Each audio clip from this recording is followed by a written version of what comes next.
అందరికీ మరణాత మరణాత మహిమస్వరం కార్యక్రమం వీక్షిస్తున్న దేవుని పిల్లలైన మీ అందరికీ ప్రభు నామములో శుభములు కలుగును గాక. ప్రతిరోజు ఇదే సమయమునకు ఈ కార్యక్రమం వీక్షించి దైవాశీర్వాదములు పొందండి. ఇప్పుడు పాస్టర్ సామ్యూల్ సుందర్ రెడ్డి గారు దేవుని వాక్య వర్తమానం అందిస్తారు. శ్రద్ధగా ఆలకించండి. దేవునికి స్తోత్రం. అందరికీ మరణాత. దేవుని మహాకృపను బట్టి బ్లెస్సింగ్ ఛానల్లో వాక్య సందేశాలు ప్రారంభించి నేటికి సంవత్సరం కాలం గడిచింది. మరి ఈ సంవత్సరం అంతా కూడా దేవుడు తన మహాకృపను బట్టి తన ఆత్మశక్తితో ఈ కార్యక్రమాన్ని జరిగించుకుంటూ ముందుకు వెళుతూ ఉన్నారు. చాలా సంతోషము. దీనికి సహకరించినటువంటి బ్లెస్సింగ్ ఛానల్ యాజమాన్యం వారికి, అలాగే వీక్షకులకు, అలాగే విశ్వాసులైనటువంటి మీ అందరికీ, అలాగే మా కొరకు ప్రార్థన చేస్తున్నటువంటి మీ అందరికీ కూడా ప్రత్యేకమైనటువంటి వందనాలు తెలియజేస్తున్నాను. మరి రాబోయే రోజుల్లో కూడా అద్భుతమైనటువంటి పరిచర్య జరగడానికి మీ అనుదిన ప్రార్థనలో మా కొరకు జ్ఞాపకం చేసుకుని ప్రార్థించండి. అలాగే మీ కొరకు కూడా మా అనుదిన ప్రార్థనలో మేము ప్రార్థన చేస్తూ ఉంటాము. ఒకవేళ మీకు ఈ కార్యక్రమం ఆశీర్వాదకరంగా ఉండి ప్రేరేపణ కలిగినట్లయితే కనుక మీ ప్రోత్సాహాన్ని అందించండి. ఈ కార్యక్రమాన్ని దయచేసి ముందుకు వెళ్ళడానికి సహకరించవలసిందిగా దేవుని పేరట తెలియజేస్తూ ఉన్నాను. దేవుడు మిమ్మల్ని బహుగా ఆశీర్వదించును గాక. ఆదికాండం, నిర్గమకాండం, లేవియకాండం, సంఖ్యాకాండం, ద్వితీయోపదేశకాండం, యెహోషువ ఏర్పాట్లు, రూతు, సమూయేలు, 2 సమూయేలు, మొదటి రాజులు, 2 రాజులు, మొదటి దంతలో, 2 దంతలో, ఎజ్రా, నెహెమియా, ఎస్తేరు, యోబు, గణం, కీర్తనలు, సామెతలు, ప్రసంగి, పరమగీతం, యెషయా, యెరెమీయా, ఎలాప, యెహెజ్కేలు, దానియేలు, ఏపులి, ఆమోసు, బుద్ద, ఓనమీక, సోమము, హబక్కూకు, జకర్యా, హగ్గై, మలాకి. యెహోవా నీ నామము ఎంతో బలమైనది, ఎంతో ఘనమైనది, ఎంతో విలువైనది, ఎంతో మేలైనది. యెహోవా నీ నామము. మోషే ప్రార్థించగా మన్నాను కురిపించితివి, మోషే ప్రార్థించగా మన్నాను కురిపించితివి, యెహోషువ ప్రార్థించగా సూర్య చంద్రుని ఆపితివి, యెహోషువ ప్రార్థించగా సూర్య చంద్రుని ఆపితివి. యెహోవా నీ నామము ఎంతో బలమైనది, ఎంతో ఘనమైనది, ఎంతో విలువైనది, ఎంతో మేలైనది. యెహోవా నీ నామము. నీ ప్రజల పక్షముగా యుద్ధములు చేసిన దేవా, నీ ప్రజల పక్షముగా యుద్ధములు చేసిన దేవా, అగ్నిలో పడవేసిన భయమేమీ లేకుండిరి, అగ్నిలో పడవేసిన భయమేమీ లేకుండిరి. యెహోవా నీ నామము ఎంతో బలమైనది, ఎంతో ఘనమైనది, ఎంతో విలువైనది, ఎంతో మేలైనది. యెహోవా నీ నామము. సింహాల బోనైనాను సంతోషముగా వెళ్ళిరి, సింహాల బోనైనాను సంతోషముగా వెళ్ళిరి, ప్రార్థించిన వెంటనే రక్షించే నీ హస్తము, ప్రార్థించిన వెంటనే రక్షించే నీ హస్తము. యెహోవా నీ నామము ఎంతో బలమైనది, ఎంతో ఘనమైనది, ఎంతో విలువైనది, ఎంతో మేలైనది. యెహోవా నీ నామము.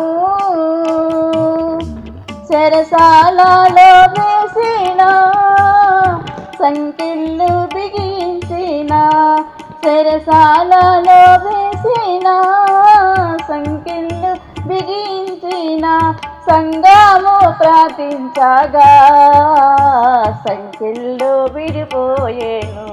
సంఘము ప్రార్థించగా సంఖ్యలు విడిపోయేను.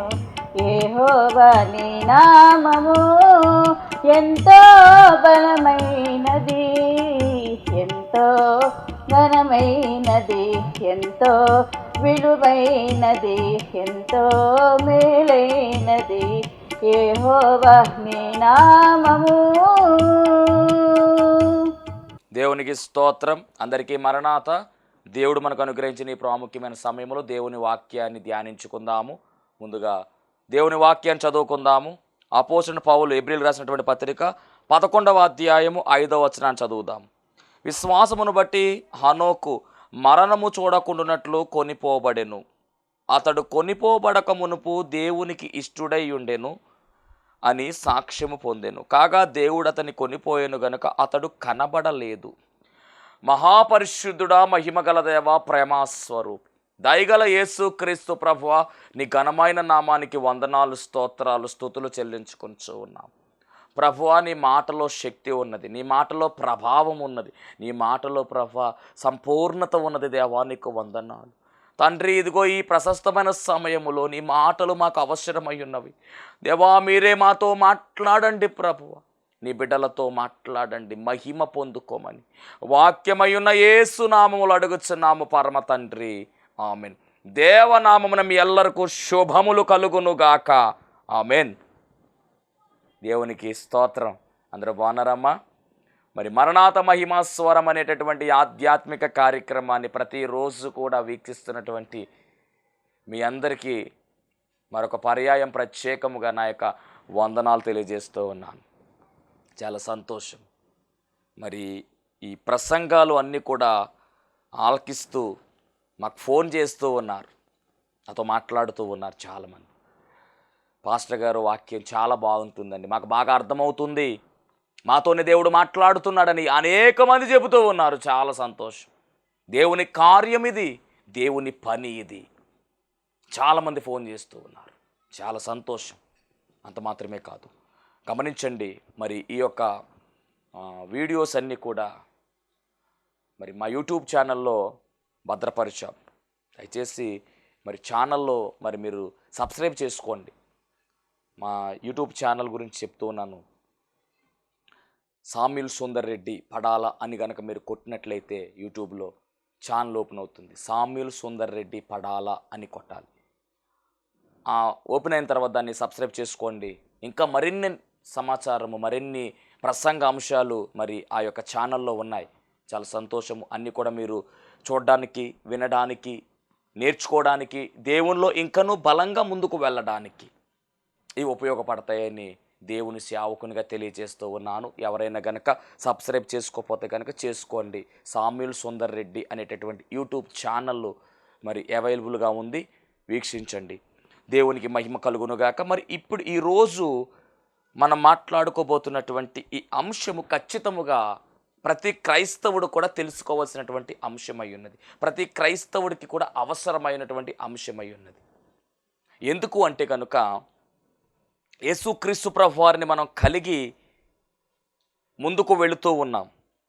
ఎందుకు ఆయన మనం కలిగి ముందుకు వెళ్ళాలి అంటే, పరలోకములోనికి మనం వెళ్ళాలి అంటే, నిత్యరాజ్యములోనికి మనం వెళ్ళాలి అంటే, నిత్యము ఆయనతో మనం ఉండాలి అంటే, తీర్పు నుంచి తప్పించబడాలి, శిక్ష నుంచి తప్పించబడాలి అంటే ఖచ్చితముగా యేసుక్రీస్తు ప్రభువారితో సహవాసము కలిగి ఉండాలి. నిత్యరాజ్యంలోనికి మనం వెళ్ళాలి. ఆ నిత్యరాజ్యాన్ని మనం మిస్ అవ్వకుండా నిత్య జీవములో మనము నిత్యము ఉండాలి అంటే ప్రభువుతో మనం ఉండి తీరాలి. ఏంటి ఆయన నమ్ముకోవడం వల్ల అంటే పరలోక వైభవమే, అంతకు మించి ఏమీ లేదు. పరలోక వైభవములోనికి మనం వెళుతూ ఉన్నాం. అర్హత లేనటువంటి మనకు తన కృప ద్వారా అర్హత కలిగిస్తున్నాడు. అర్హత లేనటువంటి మనకు తన అతి పవిత్రమైన రక్తము ద్వారా విడుదల ఇచ్చి అర్హత కలిగిస్తున్నాడు. అపరిశుద్ధముగా ఉన్నటువంటి మనకు తన పరిశుద్ధతను దానముగా ఇస్తున్నాడు. మహిమ కోల్పోయిన మనకు తన మహిమను మనకు దానముగా ఇస్తూ ఉన్నాడు. ఎంత గొప్ప ధన్యతో గమనించండి. ఇటు అవకాశము దేవుడు మనకు దారబోయడానికే పరలోక వైభవాన్ని విడిచిపెట్టి ఈ భూలోకములోనికి దీనుడుగా, హీనుడుగా, రిక్తుడుగా వచ్చివేసి అందరి నిమిత్తము, సర్వ మానవాళి నిమిత్తము పాపము మీద వేసుకుని పాప ప్రక్షాళన గావించి శిక్షను భరించి మరణమును పొంది తిరిగి 3వ రోజు మృత్యుంజయుడై తిరిగి లేచినటువంటి గొప్ప ధీరుడు ఆయన. మరణాన్ని సైతము భయపెట్టినటువంటి వాడు ఆయన. సమాధికే సమాధి చేసిన వాడు ఆయన. ఇదంతా ఎవరి కోసము అంటే మన కోసమే. ఎవరి కోసము ఈ ప్రాణత్యాగం అంటే మన కోసమే. ఆ శిలువ యాత్ర, ఆ శిలువ యజ్ఞ యాగము, ఆ ప్రాణత్యాగము, ఆ రక్తము చిందించడము, నలిగిపోయాడు ఆయన. సొగసైనను స్వరూపమైన లేకుండా ఆయన ఆ విధముగా ఎందుకు మారాడు అంటే పరలోక రాజ్యములోనికి మనల్ని చేర్చడానికే ఆయన ఇట్టి త్యాగము చేశాడు. ఇట్టి విలువైనటువంటి త్యాగము, ఇట్టి మహిమ కలిగిన త్యాగము ఎవరైనా చేస్తారా? ఎవ్వరూ చేయరు. ఆయన మాత్రమే చేస్తాడు. ఆయన మాత్రమే చేశాడు. ఆయన చేసినటువంటి యజ్ఞ యాగము ద్వారా, ప్రాణ త్యాగము ద్వారా, శిలువ మరణము ద్వారా, పునరుద్ధానుని తిరిగి లేవడము ద్వారా పరలోక వైభవాన్ని మనకు దానముగా ఇచ్చేశాడు. ఇది శ్రేష్టమైనటువంటి యోగ్యత కలిగినటువంటి అవకాశము. దీన్ని మనము పోగొట్టుకోకూడదు. ఆయన రక్తంలో కడగబడ్డాము, బాగానే ఉంది. రక్షణ భాగ్యము మనము పట్టుకున్నాము, రక్షణ పాత్ర చేత పట్టుకున్నాము, బాగానే ఉంది. కానీ ఈ కడవరి దినాలు, ఇవి భయంకరమైన దుర్దినాలు మనం ఉన్నాము. ఈ దినములలో సాతాను ఏమి చేస్తున్నాడంటే రక్షింపడినటువంటి వారిని కూడా పక్క దోర తప్పిస్తూ ఉన్నాడు, త్రోవ తప్పిస్తూ ఉన్నాడు, ప్రక్క దోవ పట్టిస్తూ ఉన్నాడు. పరిశుద్ధులను అపరిశుద్ధులుగా చేయాలనేటువంటి టార్గెట్ వాడిది. విశ్వాసులను అవిశ్వాసులుగా మార్చాలనే టార్గెట్ వాడిది. ప్రార్థన యోధులను ప్రార్థన చేసుకోకుండా చేసేటటువంటి వాడిగా వాడి పన్నాగాలు ఉన్నాయి. జాగ్రత్త. భక్తిలో ఎంతో బలముగా సాగుతున్నటువంటి వారిని భక్తిహీనులుగా మార్చేద్దామనే ప్రయత్నం వాడిది. ఏ విధముగా అయినా తప్పించే ప్రయత్నము. గమనించండి, అబద్ధ బోధకులు, అబద్ధ ప్రవక్తలు, నానా విధములైనటువంటి బోధలు వచ్చేసినాయి. పరిశుద్ధ గ్రంథంలో ఏమి ఉన్నది, పరిశుద్ధ గ్రంథంలో ఏమి దేవుడు మనకు బోధిస్తున్నాడు, ఇవన్నీ కూడా మనము ధ్యానించుకోవాలండి. గమనించండి, ప్రతిదీ కూడా గ్రంథములో ఉందా లేదా, ఇది మనం ఆలోచన చేయాలి, తెలుసుకోవాలి ఖచ్చితంగా. బెరియా సంగతులు, ఆ సంగతులు ఉన్నవో లేదో అని పరిశీలన చేసినటువంటి సంఘం అది. అట్టి బెరియా సంఘము అంతస్తు యొక్క స్థితిలోనికి మనం వెళ్ళాలి. ఆ బెరియా సంఘసుల వలె మనము దేవుని వాక్యాన్ని పరిశీలన చేయాలి, పరిశోధన చేయాలి. చెప్పేటటువంటి వాక్యము పరిశుద్ధ గ్రంథంలో ఉందా లేదా అనేటటువంటి అవగాహన మనము కలిగి ఉండాలి. ఈరోజు దేవుని వాక్యములో మనము చూసినట్లయితే ఆయన ఇస్తున్నటువంటి ఈ వైభవాన్ని మనము అందుకోవాలి. రక్షణ పొందుకున్నాం, బాగానే ఉంది. ఈ రక్షణను చివరి వరకు జాగ్రత్తగా కాపాడుకోవాలి. అలా కాపాడుకుంటేనే నిత్యరాజ్యంలోకి మనం వెళతాము. ఈ క్రమములో దేవుని యొక్క రాకడ అనేటటువంటి ఒక విషయము కూడా దేవుడు బయలుపరుస్తున్నాడు.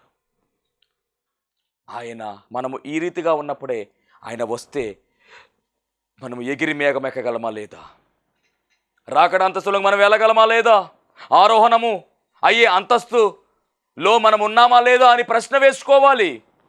దేవుని రాకడలో మనము చేరువవ్వాలి. ఆయన మేఘనాథుడై రానయ్యున్నాడు. మధ్యాకాశములో ఆయన ఆగుతాడు. ఆ మధ్యాకాశములోనికి మనము ఎత్తబడతాము, మనం కొనిపోబడతాము. దేవదూతలు మనల్ని తీసుకుని వెళతాయి. గమనించండి, ఇట్టి రాకడ అంతస్తు, ఆరోహణ అంతస్తు మనం పొందుకోవాలంటే ఏం చేయాలి? ఎత్తబడేటటువంటి గుంపులో మనం ఉండాలి, విడవబడేటటువంటి గుంపులో మనం ఉండకూడదు. అంటే ఏం చేయాలి? జాగ్రత్త గమనించండి. అలా ఆరోహణం అనేటటువంటి అంతస్తులు మనం వెళ్ళాలి అంటే ఒక్కసారి ఆదికాండ గ్రంథములోనికి మనం వెళ్ళవలసిన వారమై ఉన్నాం. ఆదికాండ గ్రంథములోనే ఆరోహణము, మొదటి ఆరోహణము కనబడుతూ ఉంది. ఎత్తబడేటటువంటి సంఘానికి ఒక గుర్తు కనబడుతూ ఉంది. ఎత్తబడేటటువంటి సంఘానికి ఒక వ్యక్తి సాదృశ్యంగా కనబడుతూ ఉన్నాడు. ఎవరి వ్యక్తి అంటే కనుక కొనిపోబడినటువంటి వ్యక్తి. ఆయన కొనిపోబడినటువంటి వ్యక్తిగా ఎబ్రీ పత్రికలో రాయబడిన మాట, ఆయన లేడిక కొనిపోబడ్డాడంట ఆయన. ఎవరు ఆయన అంటే హనోకు. హనోకు అనేటటువంటి వ్యక్తి కొనుపోబడినట్టుగా హెబ్రీ పత్రిక 11వ అధ్యాయములో అద్భుతమైనటువంటి సాక్ష్యము మనం చూస్తాము.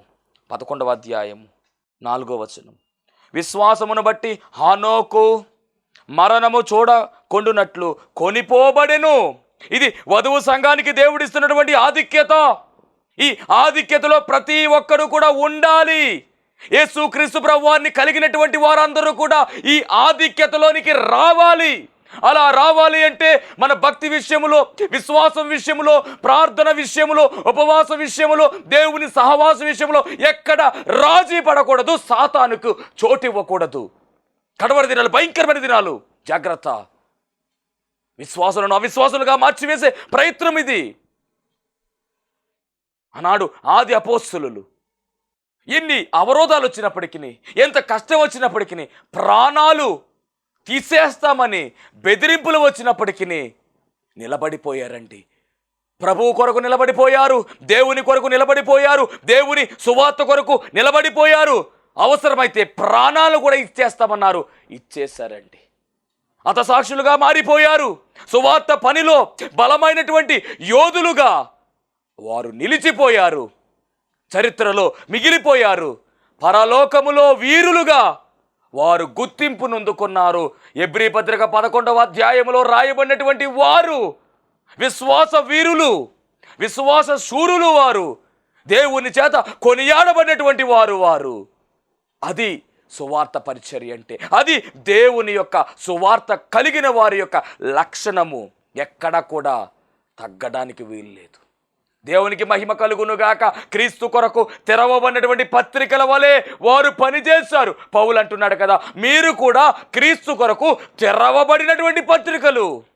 ఒక్కొక్కరు ఒక్కొక్క పత్రికగా క్రీస్తు పత్రికగా మార్చబడాలి. అలా మార్చబడేవారు మాత్రమే ఎత్తబడతారు. దేవునికి మహిమ కలుగునుగాక. ఎత్తబడిపోవడం అంటే తేలికనుకుంటూ ఉన్నారా? కాదు. పరిశుద్ధత కాపాడుకోవాలి, భక్తి కాపాడుకోవాలి, విశ్వాసము కాపాడుకోవాలి, ప్రార్థన యందు నిలకడ కలిగి ఉండాలి, దేవుని వాక్యమందు నిలిచి ఉండాలి, వేచి ఉండాలి, సిద్ధపడి ఉండాలి. ఇవన్నీ ఉంటేనే ఎగిరి మేఘమెక్కగలము. దేవునికి మనము ఇష్టలుగా మార్చబడాలి. దేవుని సహవాసములో నిత్యము ఉండాలి. ఇక్కడ ఈ హనోక్ అనే వ్యక్తి కొనిపోబడుతున్నాడంటే, పైగా మరణము చూడకుండున్నట్లు కొనిపోబడెను. అతడు కొనిపోబడక మునుపు దేవునికి ఇష్టుడై ఉండెనని సాక్ష్యం పొందెను. చూసారా ఎంత పెద్ద సాక్ష్యము? అంటే ఎవరు కొనిపోబడతారు, ఎవరు ఎత్తబడతారు, ఎవరు ఆరోహణ అంతస్తుకు వెళతారు అంటే దేవునికి ఇష్టులై ఉన్నవారు మాత్రమే. దేవునికి ఇష్టులై ఉన్నవారు మాత్రమే, సాక్ష్యము కలిగిన వారు మాత్రమే ఎత్తబడతారు. 10 మంది కన్యకలు ఉన్నారు, 5గురు మాత్రమే లోపలికి వెళ్ళారు, 5గురు మిగిలిపోయారు. 2 తిరగలు విసురుతూ ఉంటే 1 మాత్రమే ఎత్తబడుతున్నారు, 1 మిగిలిపోతున్నారు. పొలములో పనిచేస్తూ ఉన్నటువంటి వారు కొంతమంది మాత్రమే వెళ్ళారు, కొంతమంది ఉండిపోయారు. ఒకవేళ మనము కూడా ఉండిపోయే వారముగా ఉంటామేమో, జాగ్రత్త. దేవుని మహాకృపను బట్టి ఉండిపోయే వారముగా మనం ఉండడానికి వీలు లేదు. ఏమి జరిగినా ఎగిరి మేఘము ఎక్కాలి. ఇదే మన నిర్ణయము, ఇదే మన నిశ్చయత, ఇదే మన యొక్క ఆశ, ఇదే మన యొక్క ధ్యాస, ఇదే మన యొక్క గురి యొద్దకే నేను పరిగెత్తుచున్నాను అన్నట్లుగా, పౌలు గారు పరిగెత్తినట్టుగా మనము కూడా క్రీస్తుని గురి కలిగి ఎగిరి మేఘం ఎక్కడానికి పరిగెత్తాలి. విశ్వాసమును కాపాడుకుంటుని, నా పరుగు కడముట్టించితిని, నా కొరకు నీతి కిరీటము ఉంచబడి ఉన్నదని పౌలు గారు చెబుతున్నట్టుగా మనము కూడా చెప్పవలసిన వారమై ఉన్నాము. చెప్పే సత్తా మనలో ఉండాలి, చెప్పే ధైర్యం మనలో ఉండాలి, చెప్పే దమ్ము మనలో ఉండాలి, విశ్వాసం మనలో ఉండాలి. ప్రభువుని ఎదుర్కోవాలి మనం ఖచ్చితముగా. వరుడుగా రానైనటువంటి యేసుక్రీస్తు ప్రభువు వారిని వధువుగా సిద్ధపడి ఎగిరి మేఘమెక్కవలసిందే. ఇక్కడ హనోకు అలాంటి కోవకు చెందినవాడే. హనోకు అనేటటువంటి వ్యక్తి యెరెదు అనేటటువంటి ఆయన కుమారుడు. ఆది కాండములో ఎత్తబడినటువంటి ఈ హనోకు వధువు సంఘానికి సాదృశ్యంగా ఉన్నాడు. హనోకు అనేటటువంటి మాటకు అర్థము ఏమిటి అంటే ప్రతిష్ఠితుడు, ప్రతిష్ఠితుడు, ప్రతిష్ఠింపబడినవాడు అని అర్థం. మరొక అర్థం ఉంది, ఉపదేశకుడు. అవును, ఉపదేశకుడు ఆయన, బోధకుడు ఆయన. ఏం బోధిస్తున్నాడంటే ఎత్తబడుతున్నటువంటి వధువు సంఘాన్ని సూచిస్తూ బోధిస్తూ ఉన్నాడు. ఒక బోధకుడిగా మారిపోయాడు ఆయన, ఒక ఉపదేశకుడిగా మారిపోయాడు. ఏమిటి అంటే వధువు సంఘము ఎత్తబడాలి అంటే, వధువు సంఘములో మనం ఉండాలి అంటే, ఎత్తబడే అంతస్తులో మనం ఉండాలి అంటే నాలా ఉండండి. ఎలా ఉండాలి అంటే దేవునికి ఇష్టడుగా మారిపోండి. దేవుడు మెచ్చుకునే విధముగా, దేవునికి నచ్చే విధముగా మీరు మారిపోతే, నన్ను ఏ విధముగా అయితే ఆయన కొనిపోయాడో మిమ్మల్ని కూడా అలాగే కొనిపోతాడని మనకు ఒక మార్గాన్ని తెలియజేస్తూ, ఒక సూత్రాన్ని మనకు పరిచయము చేస్తూ ఈ హనోకు కనబడుతూ ఉన్నాడు. హనోకు వలె మనం ఉండాలి, హనోకు వలె మనము సాక్ష్యము కలిగి ఉండాలి, హనోకు వలె మనము ఎత్తబడే వారముగా ఉండాలి, హనోకు వలె మనము ఆయనతో పెనవేసుకునే వారముగా ఉండాలి, నిత్యరాజ్యములో చేరువయ్యే వారముగా ఉండాలి. హనోకు వలనే దేవుని హత్యొందురు, వారు ఏనాడో ఒకనాడు పైకి ఎగిరిపోదురు, వారు ఏనాడో ఒకనాడు పైకి ఎగిరిపోదురు. యేసు నామ దారులందరూ ఎంతో ధన్యులు, వారు బాసురామైనాటి స్థితిలో బ్రతుకాజుతురు, వారు బాసురామైనాటి స్థితిలో బ్రతుకాజుతురు.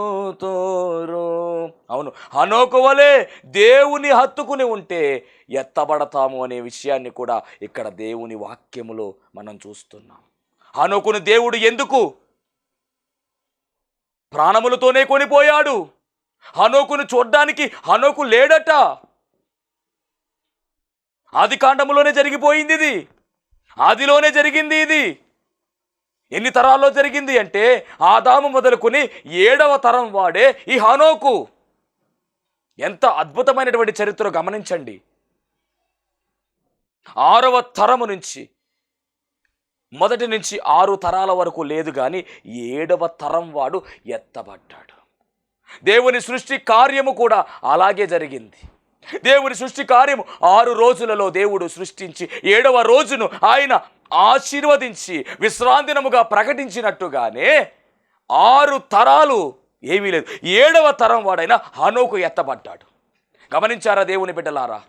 దేవుడు సృష్టి కలగజేసి 6000 సంవత్సరాలు. ఒక లెక్క 7వ దినము ఇప్పుడు నడుస్తూ ఉంది. అంటే ఆయన రావడానికి, ఆయన రాకకు, ఎత్తబడేటటువంటి వారి యొక్క కాలానికి ఇక పెద్ద వ్యత్యాసం ఏమీ లేదు. అంటే ఆయన వచ్చేస్తాడు. ఇక నేడో రేపు ఆయన రాబోతూ ఉన్నాడు. మనందరికీ బాగా తెలుసు. నేడో రేపో నా ప్రియుడేసు మేఘాల మీద ఏతించెను, నేడో రేపో నా ప్రియుడేసు మేఘాల మీద ఏతించును అని మనందరం పాడుకుంటాం. నేడో రేపో ఆయన ఎప్పుడైనా రావచ్చు, కానీ సిద్ధపాటు లేకుండా, ఆయన హత్తుకుని ఉండకుండా మనము ఎగిరి మేఘము ఎక్కలేము. ఈ హనోకు 7వ తరం వాడు ఎత్తబడుతున్నాడు. గమనించారా? ప్రభువు రాక అతి సమీపముగా ఉన్నది. మన టార్గెట్ ఏమిటి అంటే ఆయన రాబోతూ ఉన్నాడు, నేను ఆయన దగ్గరికి వెళ్ళాలి, ఏదేమైనప్పటికీ ఆయనతో నేను ఉండాలి అనేటటువంటి ఆలోచన ప్రతి ఒక్కరూ కలిగి ఉండాలి. అదే మరణాత. ప్రభు అయిన యేసు రమ్ము అనేటటువంటి ఒక ప్రార్థన, ప్రభు వచ్చుచున్నాడు అనే ఒక హెచ్చరిక, ప్రభు వచ్చి ఉన్నాడు అనేటువంటి ఒక మాట కలిగిందే మరణాత. నిత్యము కూడా మన జీవితంలో ఈ ఆలోచన ఉండాలి. హనోకు ఎత్తబడ్డాడు అంటే హనోకులో ఉన్నటువంటి లక్షణాలు మనం పరిశీలన చేస్తే అతడు దేవునికి ఇష్టడుగా మారిపోయాడంట. విశ్వాసము కలిగిన వాడుగా ఉన్నాడు. విశ్వాస వీరుల జాబితాలో అతని పేరు ఉంది. అంత మాత్రమే కాదు, దేవునితో నడిచిన తరువాత హనోకును దేవుడు తీసుకుని వెళ్ళిపోయాడు. అంటే హనోకు దేవునితో నడిచిన అనుభవం కలిగిన వాడు. హనోకు జీవించిన కాలము 365 సంవత్సరాలు. దేవునితో నడిచిన కాలము 300 ఏండ్లు. తన కుమారులను కన్నాడు ఆయన. కానీ దేవుని సహవాసములో ఉన్నాడు. దేవునితో నడిచిన వాడుగా ఉన్నాడు. ఈరోజు నీవెలా నడుస్తున్నావు? దేవుని అడుగుజాడను నడుస్తున్నావా? దేవుని వాక్యాన్ని అనుసరించి నడుస్తూ ఉన్నావా? నీ వాక్యము నా పాదములకు దీపము, నా త్రోవకు వెలుగయ్యున్నది అన్నాడు. దేవుని వాగ్దానాలు పట్టుకుని దేవుని యొక్క వాక్యాన్ని అనుసరిస్తూ మనము నడవలసిన వారమై ఉన్నాం. హనోకు అలా నడిచాడు. దేవుని హత్తుకుని నడిచాడు. దేవుని వాక్యాన్ని హత్తుకుని నడిచాడు. అందుకనే దేవుడు హనోకుని తీసుకుని వెళ్ళిపోయాడు. మరి మనం అలా ఉంటున్నామా లేదా? ఈరోజు ఎత్తబడే అనుభవం. నలుగురు హనోకులు ఉన్నారు ఆదికాండములు. కానీ ఏరోదు కుమారుడైనటువంటి హనోకు, అంటే ఆదికాండం 5:18 ఉన్నటువంటి ఈ హనోకే మిగిలినటువంటి వారు ఎత్తబడలా. 7వ తరం వాడే ఇతను ఒక ప్రవక్తగా కనబడుతూ ఉన్నాడు.